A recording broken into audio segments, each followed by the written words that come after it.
In this episode, we talk about the latest tensions between Iran and Israel and why India is concerned about it. We also talk about the unprecedented rains in UAE and what experts have to say about it. But first, we talk about the BJP's preparations for the polls. Hi, I'm Shashank Bhargava, and you're listening to Three Things, the Indian Express news show. Now, on this podcast, we've been talking about the likelihood of the BJP returning to power once again. All signs currently point in that direction. But despite this, Indian Express's deputy editor Mathew says that the party is feeling slightly worried at the moment. And this worry stems from the lofty goal that the Prime Minister has set for the BJP. 370 for the BJP and 100 for the alliance. According to her, the slogan "Is Baar 400 Par" seems like a slightly uphill task for the party at the moment. Because, of course, on the ground, Prime Minister Modi is very popular and it is BJP much ahead of others. But still, there are issues like in some places people are worried about why there is no opposition, or the so-called crackdown on the opposition is worrying them. Also, in terms of alliance, not everything is so smooth with BJP and its allies in Maharashtra, and things are not looking so good for the BJP in Bihar. And in Karnataka, the ruling party is the Congress now, where they had 125 seats. It doesn't look like in a position to retain that seat. The states where they want to make new roads or new gains, like in Tamil Nadu, initial reports indicate that the BJP will get more votes, but whether they will get seats, only seat matters when it comes to the numbers, And Kerala also, whether they will get a seat or two, party is concerned about it. The states where the BJP feels confident are UP, West Bengal, Andhra Pradesh and Odisha, where they hope to win more Lok Sabha seats than the BJD, despite an alliance not having worked out with the party. But Liz points out that the party also needs to ensure that it retains seats in both Rajasthan, all 25 of them, and Madhya Pradesh, 28 out of 29, based on the last Lok Sabha polls. And also in Gujarat, there were a lot of internal issues. It may not result in BJP losing the seat, but the party has to handle it. The party leaders have to deal with those issues because they cannot take a complacent stand, or they cannot let it go like that. When the opposition Congress and the Aam Aadmi Party are fighting together, same with Haryana, the party has issues. Basically, despite all the so-called excitement and this upbeat mood, the party had to depend on Kurukshetra. They had to take a new entrant into as the candidate, and Hisar also they have done the same thing. So basically, the leaders have got handful, to deal with. It's not as smooth, or it's not a cakewalk for the BJP so far. Now, Liz earlier mentioned that some voters are concerned about the crackdown on the opposition. But she says that they don't explicitly talk about Kejriwal or Hemant Soren being arrested. But mostly people feel that, the steps he is taking against corruption or against the corrupt people are good. But where they have issue is when it comes to the leaders who are joining the BJP getting a clean chit. Since 2014, as many as 25 prominent politicians from various parties who were facing action from central agencies for alleged corruption have crossed over to the BJP. An investigation by the Indian Express has shown that in 23 of these cases, the investigations have either been closed, stalled, or have been kept in cold storage. These cases include those related to Ajit Pawar, Praful Patel, Suvendu Adhikari, and Assam Chief Minister Himanta Biswa Sarma. And this is what voters mean when they talk about giving these people a clean chit. And also the voters talk about the income tax department's action on the Congress bank accounts. So basically you are denying them of resources to fight election, whereas the electoral bond details have shown that the distribution is skewed and the ruling party has got more than anybody.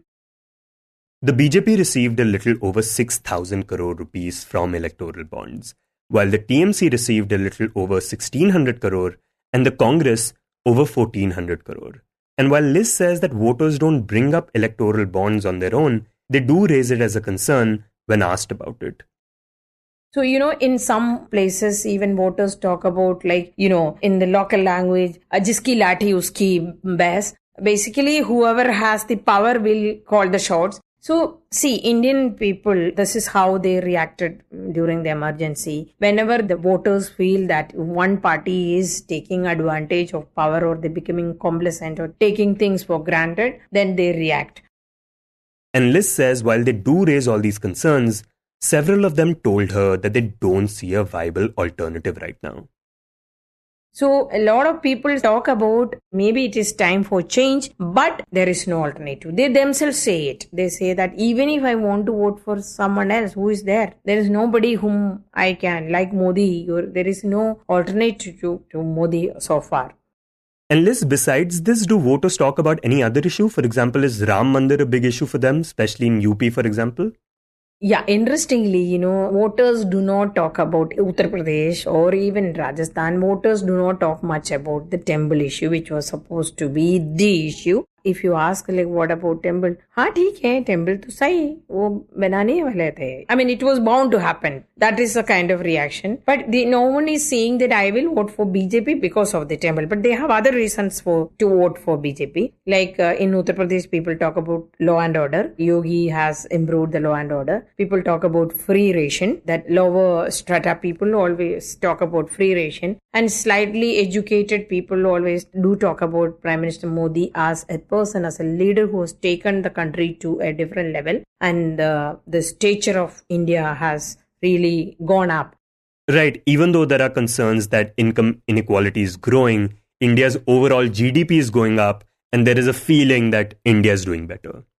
Yes, India is doing better. And generally people believe that, Prime Minister Modi is a decisive, strong, able leader who takes decision for the good of the country. There is that trust is there. There is a credibility is there still. But still people do talk about unemployment. People do talk about price rise, not the inflation, but the prices of fuel to, essential commodities or the amount that they have to spend on their daily needs. Unemployment is a big issue. Youngsters, whoever, they are very frustrated. Like, for example, in one place at a private university, I was talking to the students. They said there's a particular boy who was doing this lab technician course. So he said, see, my father spends 15,000 rupees a month for me, other than the tuition fee, other than the college fee. And if I get a job, I will get only 10,000 rupees. And he pointed out that out of his last batch in his college, only one person managed to get a government job. A lot of youngsters told her that they aren't getting jobs despite the government talking about startups, small businesses, and the overall economy being on the rise. It is a matter of concern that the government is not filling the vacancies in the government, whether it is in police or whether it is in railways. It is a matter of concern for the youngsters, and they do talk about it. And maybe that is why there is a lack of excitement on the ground. The excitement we thought there would be in election, also because of absence of opposition, also could be an issue for them to be not to be excited about it, because they feel that it is a kind of foregone conclusion they may be feeling. Having said that, I must say that majority of them feel that a lot of issues are going undiscussed, like not discussed at all or unnoticed. That concern, that worry and that complaint is there among the voters. Okay, and we'll have to see the extent to which these issues end up affecting the BJP in the polls this time. But tell us, what does the party have in mind for its third term?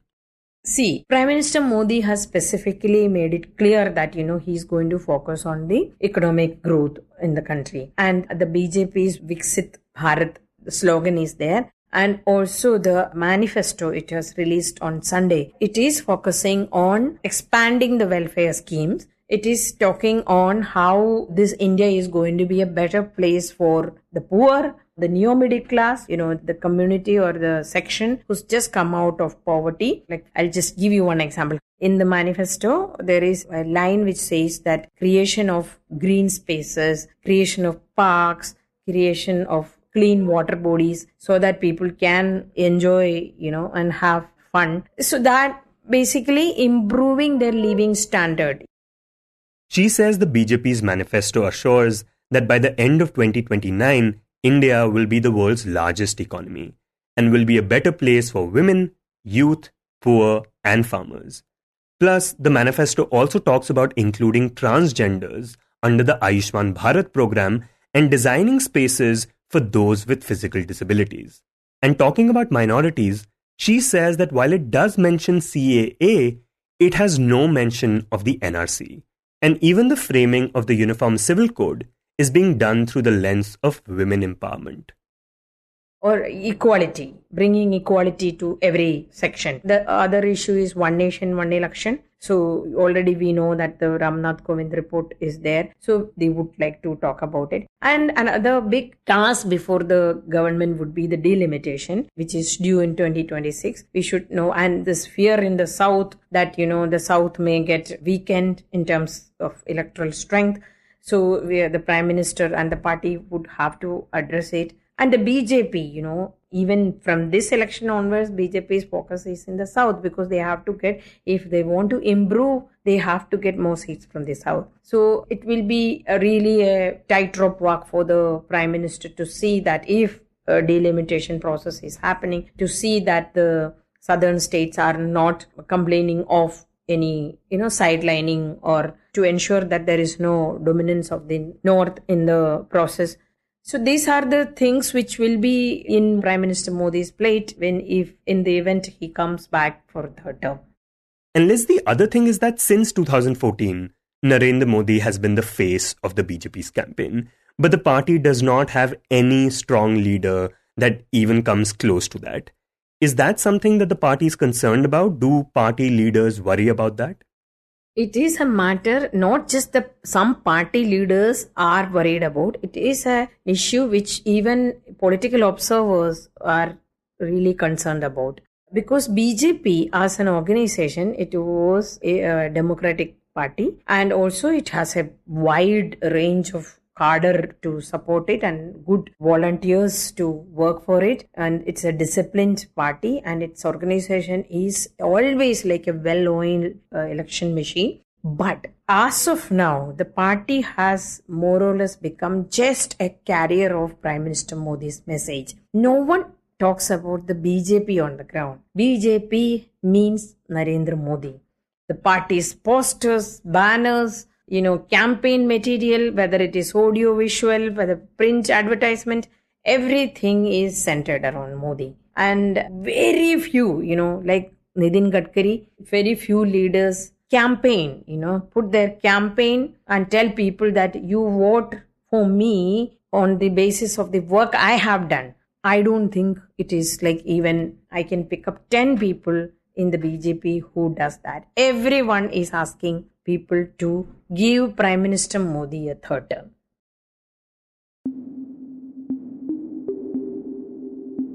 And next we talk about the Iran and Israel conflict. On Sunday, the 14th of April, the world woke up to the news of Iran launching an attack on Israel with hundreds of drones and missiles.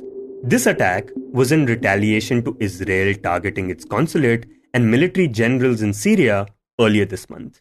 While Israel apparently has not suffered any major damage thanks to its multi-layered air defense system, Iran has warned that a military move from Israel would be met with a much larger response. These tensions led to serious concerns for New Delhi, and it called for an immediate de-escalation. It's important to note that previously Israel and Iran had been involved in a shadow war, targeting each other's assets, and that these attacks have now increased since the Israel-Hamas war that started last October. In this segment, my colleague Niharika Nanda joins Indian Express's diplomatic affairs editor Shubhajit Roy to talk about this. So, Shubhajit, can you begin by telling us what exactly happened on the morning of 14th of April? Well, Iran launched an attack through drones and missiles on Israeli soil. And this is the first direct attack that Iran had launched in decades, So that was something that happened in between Iran and Israel. And that was in response to a suspected Israeli attack on the 1st of April, or about 2 weeks ago, on an Iranian consular building in Damascus, which is Syria's capital, in which about 12 people, including army officers and a very senior Iranian military general, was killed. And after that, Iran had sort of said that it will take revenge, and it had vowed to sort of avenge the strike. And that's how Iran decided to launch these attacks. And Shubhajit, why did this attack concern India? And what was India's External Affairs Ministry's reaction to it? Well, this is obviously any tension between Iran and Israel is of concern to India because of several reasons. Although, in this case, Israel was able to stall the attacks through their anti-missile or anti-drone defense systems that they have, which are very strong. So the Ministry of External Affairs in New Delhi obviously expressed concern at this escalation of hostilities between the two countries, which they felt that threatened the peace and security in the region. And they called for immediate de-escalation, exercise of restraint, and they asked them to return to the path of diplomacy. Now, this is because, in Israel, there are about 18,000 Indians, and most of them, or many of them, are caregivers or nurses for elderly citizens, Israelis in the country. And there is right now also a new batch of some construction workers have gone there as part of a government-to-government agreement. And in Iran, there are said to be 5 to 10,000 Indians who live in Iran. So it's obviously if a conflict happens between Iran and Israel, then their lives will be at stake, at risk. And apart from that, obviously, there are strategic and economic reasons because the Gulf region or the West Asian region is the source of India's energy basket, India's energy security. Almost 80% of crude oil comes from the region, from countries in the region. And any conflict in the region would again potentially impact the supply. So that is again a concern for India. So these are sort of reasons because of which India immediately called for immediate de-escalation. In that context, External Affairs Minister S. Shashank also spoke to his counterparts in Israel and Iran both on Sunday night, and they sort of discussed the situation in the region as well. Right. And if we talk about the recent past, has India been in this position before where it was concerned about the tensions in the region? Well, in the recent past, there have been a couple of times, for example, in October last year, when the Hamas conducted these surprise attacks and killed over about 1,200 people in Israel on October 7th, and the tensions were high. And at that point in time, also, India had asked for restraint after obviously condemning the terrorist attacks. But before that, I remember when I think it was January 2020, when Qasem Soleimani, who was the Iranian general again, he was killed by drone strikes, by airstrike. And after that, again, Iran had conducted some attacks at a US base in the region. So similar tensions have been witnessed in the past as well in the region. And Shubhajit, was this retaliation expected in any way, or were there other reasons for this escalation as well? Well, this situation escalated because Iran felt that after the attack on the Iranian consulate building in Damascus, it was an attack on Iranian sovereignty and Iranian top, military officers. So the Iranian leadership had openly said that they would take revenge, including the spiritual leader and the supreme leader, Ali Khamenei. And the Iranian Revolutionary Guard, which are very powerful in Iran, they carried out these strikes to sort of send across a message to Israel that obviously they were ready for war. And it was sort of signaling to the Israelis that, Israel should not attack Iranian facilities in the region and because that would invite a response. So it's a messaging that Iran has maintained, that sort of a deterrence posture that they have adopted, that if Israel or the US attacks Iran or Iranian citizens or Iranian facilities, it will respond in what they feel is in a befitting manner. And since you mentioned that such a huge number of Indians reside in this region, what advisory has the Indian government issued for them? So last Friday, the Indian government issued an advisory for its citizens to avoid both Israel and Iran after, US issued sort of intelligence was made public saying that Iran might conduct some attacks within 48 hours. And that's what happened. Sunday, the attacks took place. So as of now, we see that there's been no escalation after Iran's strike or Iran's strike through missiles and drones, because Israel was able to intercept, as I said, 99% of those drones and missiles. So the chapter is, as of now, appears to be closed. Obviously, the numbers are too huge. And so one has to see how things develop from here on before India has to sort of make any contingency plans. As of now, it has issued advisories.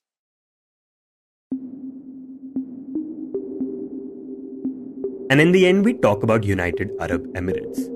The Middle Eastern country experienced its most intense rainfall on record following a severe thunderstorm that struck the country late Monday. The storm resulted in the loss of at least one life, inflicted damage on residences and businesses, and brought air travel to a halt in Dubai. As reported by the state-run news agency WAM, this rainfall event was described as historic, surpassing any previous recorded weather occurrences since data collection began in 1949. Rainfall of such magnitude is uncommon in the UAE, given its arid climate on the Arabian Peninsula. However, sporadic heavy rains do occur in the region during the cooler winter months. Several inches of rain falling over the United Arab Emirates, prompting flight cancellations at the second busiest airport in the world, school shutdowns and traffic at a standstill. More than 120 millimetres of rain fell yesterday. More is expected today. Now, rain has flooded major highways, leaving vehicles abandoned on roadways across Dubai. The rain started overnight. The heavy rainfall in UAE occurred shortly after a similar event in neighbouring Oman, where 13 individuals lost their lives in flash floods. Numerous areas in Oman experienced heavy downpours, leading to students being stranded in buses, motorists swept away, and residents trapped in their homes. The primary cause of these heavy rains was a storm system passing through the Arabian Peninsula and advancing across the Gulf of Oman. Some experts speculate that the surge in global temperatures might have also contributed to this event. Elevated temperatures lead to increased evaporation not only from land surfaces but also from oceans and other water bodies, resulting in a warmer atmosphere capable of retaining more moisture. Research indicates that for every 1 degree Celsius rise in average temperature, the atmosphere can hold approximately 7% more moisture. This heightened moisture content makes storms more dangerous as it amplifies the rain's intensity, duration, and frequency, potentially leading to severe flooding. Studies conducted in India's and Australia's desert regions have suggested that climate change could potentially bring about increased rainfall in these areas as well. You were listening to 3 Things by The Indian Express. Today's show was edited and mixed by Suresh Pawar and was produced by Niharika, Nanda and me, Shashank, Bhargava.